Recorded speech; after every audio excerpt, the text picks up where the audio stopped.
Good day, folks, and welcome back to Ed's Garage at Bannister Hyundai. Today we're looking at a 2023 Mazda 3S. To review this vehicle as I see it, how I see it, I'll try to be as unbiased as possible.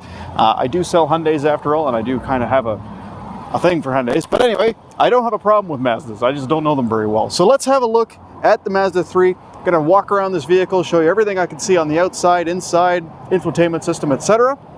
So first of all, on the front, I can see we've got a forward-facing radar system behind the badge there.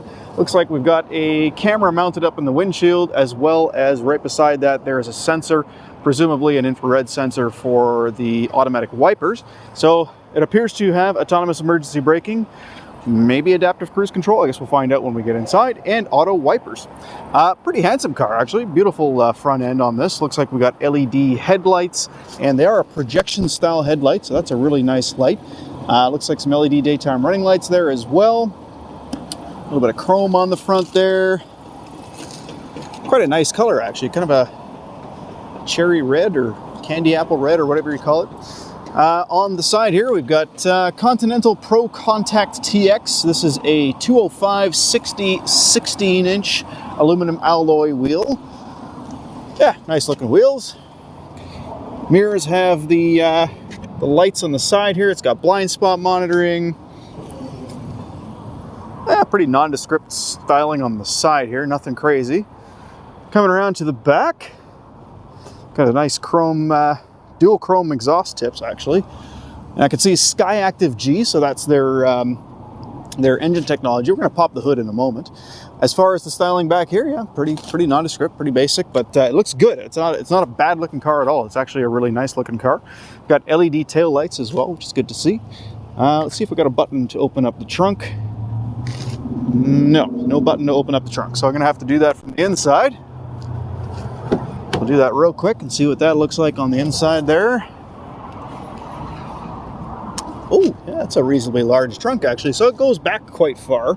It's not particularly wide, but it does go far inwards. And then we got a really nice trunk mat in here. Really hefty, thick rubber mat. Not sure that comes with the vehicle or if it was added in, but spare tire underneath and not much else. I assume there's probably a jack somewhere, but I don't see it. Probably in behind there, or maybe under here actually. Yep, there it is. There's the jack there. All right, got 60/40 split rear bench and a very large opening actually. And it looks like we got a little speaker there. Oh, that's weird. Only one. I have no idea what this would be for. That's weird. It doesn't actually go anywhere. Like it doesn't. All right, if you guys happen to know what that is, by all means, let me know. I'm curious. All right, nice inside handle here to close the trunk. I always like to see that. That's something Hyundai used to do, but for whatever reason, they got rid of that. Okay, let's hop in the, actually no, let's look under the hood real quick. So we're gonna pop the hood, it's just right there. All right, underneath this very heavy hood, I am surprised how heavy that hood is. Underneath the hood, we have a 2-liter 4-cylinder Sky Active G. Now, this vehicle is putting out 155 horsepower, 150 foot-pounds of torque, which is a good amount from a 2-liter naturally aspirated engine that probably gets extremely good fuel efficiency. Yeah, underneath, I mean, it's an engine. It's actually good. It's got a lot of space around the outside for maintenance and whatnot. Apologize for all the tapping, guys. That's one of our guys doing some work on the vehicle over there. But anyway, underneath looks like we have factory cold air coming into the intake, which is nice to see. I'm not seeing a lot of use of structural adhesive, so that's one area that I think they could probably improve on. So structural adhesive normally sandwiched in between weld points to just increase their strength. And I'm not really seeing a lot of that in the front of these vehicles. However, despite that, this is a top safety pick plus. At least it was for 2022. 2023, I don't know if it's actually been released yet by the IAHS. But yeah, good safety rating on it regardless. So yeah, it's pretty well made. They could have done a little bit better, I think, on the insulation up here. It's not tied in all that beautifully, especially down at the bottom here. It's going to come apart after a while. It's kind of chintzy. But other than that, it looks fine.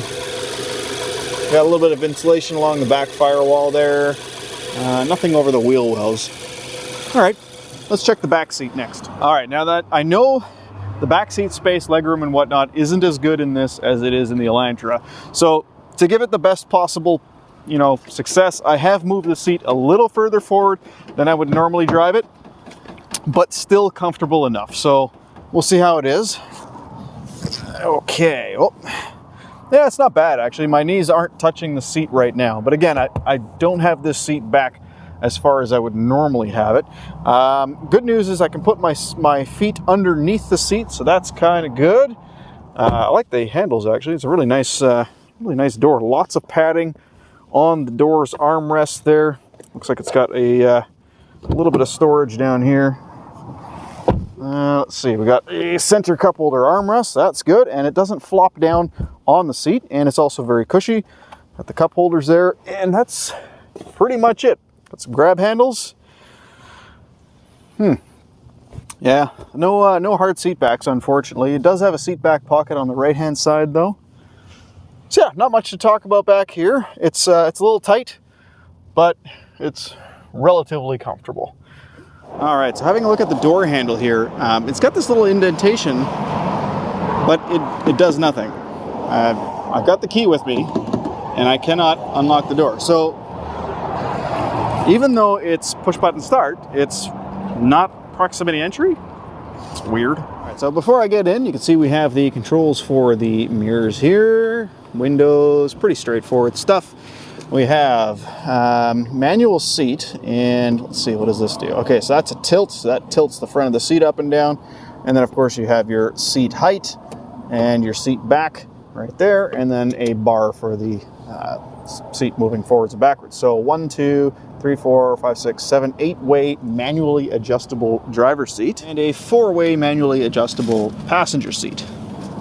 Okay, so I haven't actually moved the seat other than that tiny bit to see what those buttons did, but just so you can see where I had it when I was sitting in the back here, as you can see, it's a bit tight. So to drive it comfortably for a long period of time, I'm definitely going to need to move the seat back a bit and probably lean it back a touch. But I'm going to lean it back a little bit here.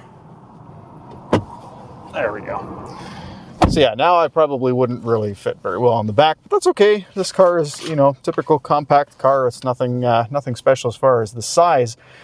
But let's talk about the other stuff in this vehicle. So the first thing I'm noticing sitting in here, I really like the steering wheel.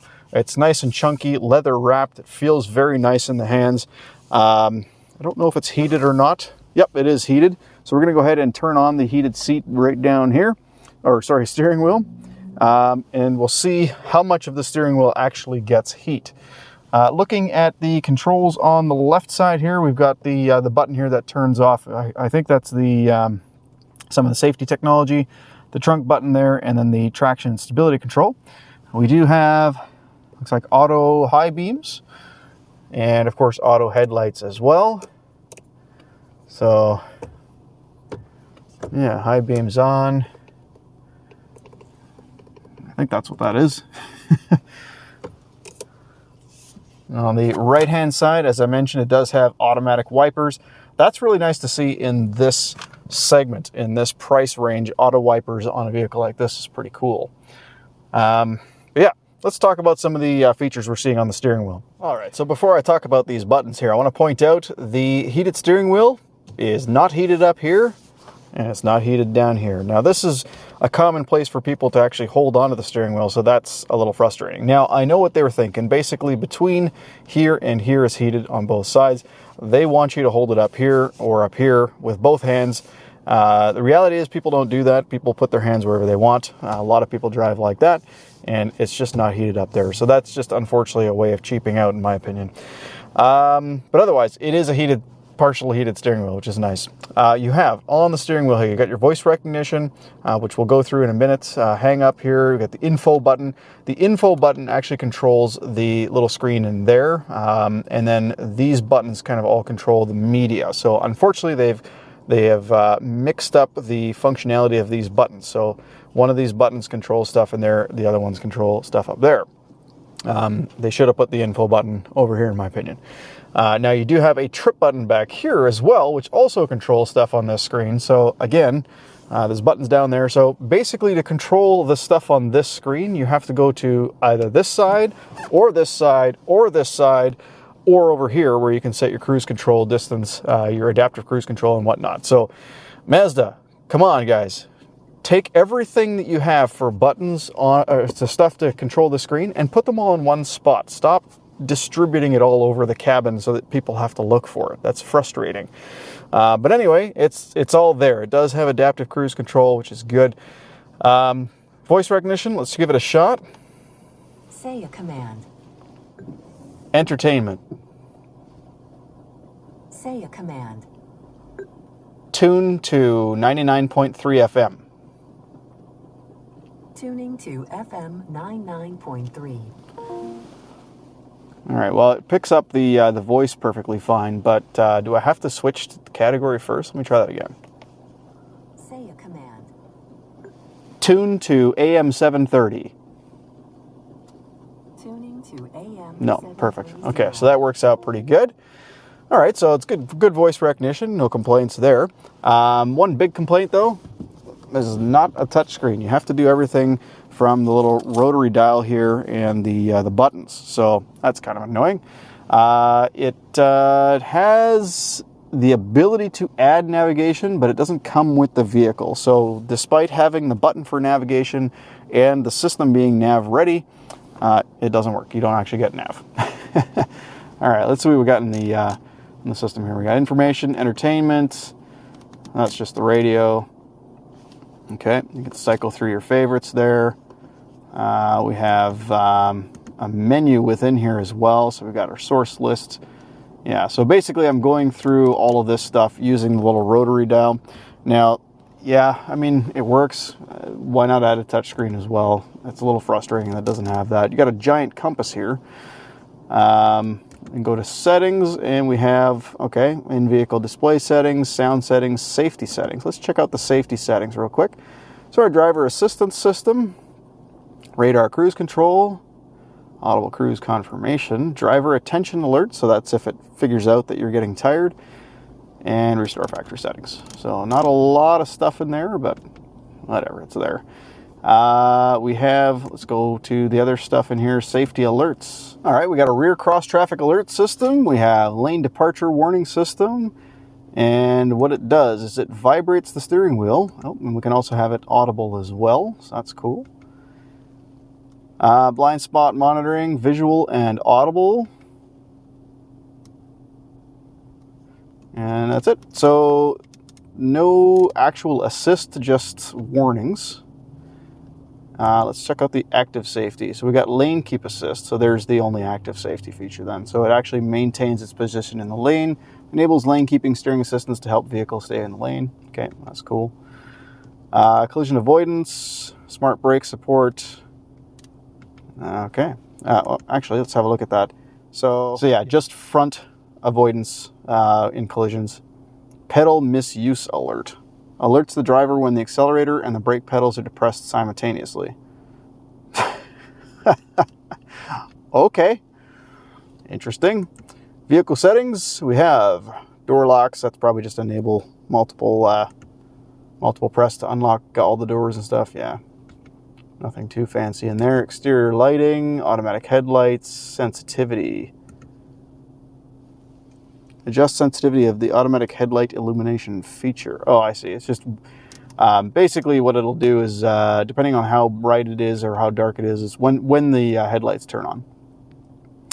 Headlight timeout sets the length. Okay, so if you're driving like through a tunnel or something like that, it'll keep the headlights on and then it'll shut them on or shut them off after 60 seconds. Headlight or high beam control, so that's your automatic high beams. And then how long the headlights stay on after you shut the car off. And it also has the headlights come on when you unlock the doors, okay? Interior lighting. Illuminated entry duration, so it selects the desired illumination entry. Okay, so that's basically when you unlock the doors, it'll turn on the interior lights. You got the rain sensing wipers, of course. Turn signals. Let's see here. So 3 flash turn signals. So unfortunately, no option to change how many times it flashes when you do the one-touch turn signal thing. You can change the volume of the indicator. Okay then. We have auto shut off on the rear defrost. Oh, interesting. Okay, so enables heating and heating and cooling of the seats when climate control is set to automatic. Funny thing is, it only has heated seats. It doesn't have cooled seats. So, fuel door lock delay. Interesting. So it'll delay locking the fuel door after you lock the doors. That's good. That's actually a good feature. Connectivity settings. We have Bluetooth settings, smartphone connectivity settings, Apple CarPlay, Android Auto. Oh, I guess I should remove Jose, whoever that is, out of there. All right. Under system settings, we have the clock settings here, voice recognition settings, language, temperature, distance. Okay, so this is basically the units that you want things to be in. We have Grace Note database, album art. Why not turn that on? Sure. Software update, and then we can do a restore. All the factory settings, which we're going to do now before we forget, because this vehicle is pre-owned. All right, let's look down at the climate control. So it does have automatic dual zone climate control with synchronization ability. And you have, of course, the front defrost, rear defrost here as well. What's interesting is I don't see... Oh, that's interesting. So these are unmarked buttons. Weird. So how are you supposed to know what these do? They don't actually say anything. I mean, they do. There is a function. But there's no image. That's bizarre. So I press that. It changes the mode of the where the air is coming from. And then this one right here is your recirc or fresh air. Now I understand that there's an icon right above it, but you know, these all have an icon on the button, so you know what they do. Even these, the fan speed, but these don't. Strange. Okay, further down we have a little cubby hole here. No wireless charging on this one. Cup holders. We have our drive modes. We got only one drive mode, just sport or nothing. We got the auto power e-brake. So now I'm going to test something real quick. I'm going to put the seatbelt on. And we're going to enable the parking brake. Okay, parking brake is on. Now I'm going to put the car in drive. Park brake's off. Perfect. So the parking brake does shut itself off automatically. That's nice. We have our back button, nav button, which does nothing right now. We have where music's coming from. So if I press that, it brings up that screen there. Home button, of course, will bring us to the home screen here, which is just a list of the different things you can go into. Really nothing too special. We got our volume knob beside that, and it looks like a customizable button. Let's see here. Is it a customizable button? No, it's just a favorites button. So that takes us to our favorites, I guess. Add a new favorite, press and hold the favorites button. Okay. Yeah, must have to be playing something, I guess. So that's all that is. Just takes you into your favorites. It's just your presets. That's all. Okay.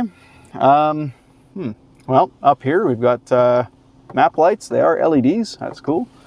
We've got a sunglass holder. We have sun visors that don't move. However, they do have the little extender. And lights and mirrors. And extender on that side as well. And then under the armrest... Oh, what's going on here? Okay, so you can't just lift the armrest. You have to slide it back first to this position here, and then you can lift it. Weird. A little divider inside of here. You have a 12-volt power outlet, and then 2 USB ports. Should we see if those are lit? Let's have a closer look here. Those are not backlit. And then it looks like, that's the SD card slot if you decide you want to get a navigation system. All right, here's the backup camera. So one thing you'll notice right off the bat is it's very small. And there's also no dynamic steering lanes. It doesn't actually, the lines don't move. It's a very wide angle. I mean, I can see the bumper along the bottom there, so that's good. But yeah, it's a little disappointing. It's small and yeah. I mean, you gotta realize it's way back there. So I'm looking at it from way back here now, and it's a very, very small image and no dynamic steering lines. I mean, it still does the job. It's a super clear screen and super clear camera, good resolution. But yeah, leaves a little to be desired. Okay, well, I think that's pretty much it. There's really nothing else to talk about in this vehicle. Yeah, it's comfortable. I'm sure it's a very sporty drive. Mazda's known for their fun handling vehicles and sporty driving characteristics. Yeah, it's okay. I'm neither a fan nor a critic. I'd say that it's a perfectly reasonable vehicle. I prefer the Elantra. Guys, I hope you enjoyed this video and found it somewhat helpful. And if you did, please hit like and don't hesitate to subscribe or leave a comment below if you have any questions. I'm not trying to be biased. I'm just calling it how I see it. So again, thanks so much for watching, and until next time, have a great day.